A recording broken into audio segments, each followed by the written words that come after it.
बीच का समय है।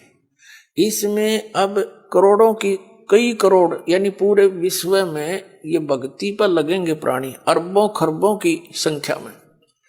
और जो पार होगे वो तो होगे, और रह भी बतेरे जाएंगे। तो वो जो रह जाएंगे ना, उनकी दुर्गति घनी होगी, क्योंकि ये कमाई तो इतनी गजब की बनेगी आपकी, पहले मंत्र से बहुत गजब की कमाई बन जाती है, जबरदस्त भक्ति धन संग्रह होता है आपका।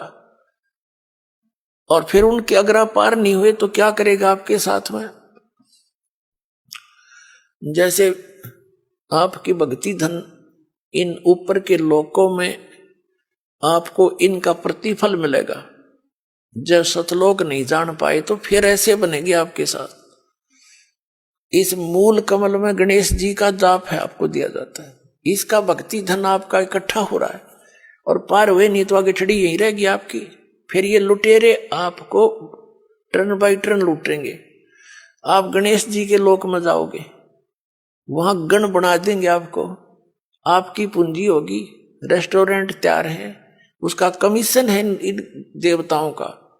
जैसे होटल के मालिक होते हैं, उनका कमीशन होता है वो अलग से, यानी उसमें अपना नारा चार्ज लगाते हैं उस बिल में।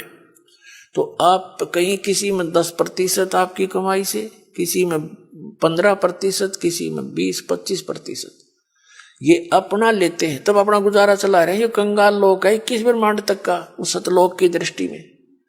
और अब भक्ति के धनी लोग वहां जाते हैं, जैसे यहाँ कुल्लू मनाली में जाते हैं गर्मियों में सेठ लोग, और 10-20 हजार रुपये खराब करके उल्टे फिर आ जाते हैं मुंह लटका के कर्म क्षेत्र में।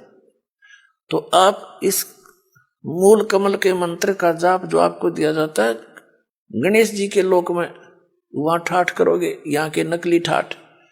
जब वहां आपकी ये पूंजी समाप्त हो जाएगी, उसके बाद आपको भेजेंगे ब्रह्मा जी के लोक में, क्योंकि उसका भी जाप आपने कर रखा है। वहां जब आपकी धन खत्म हो जाएगा, फिर जाओगे विष्णु जी के लोक में, क्योंकि उनका भी आपने धन इकट्ठा कर रखा है। फिर उसके रेस्टोरेंट में वहां रहोगे। उसके बाद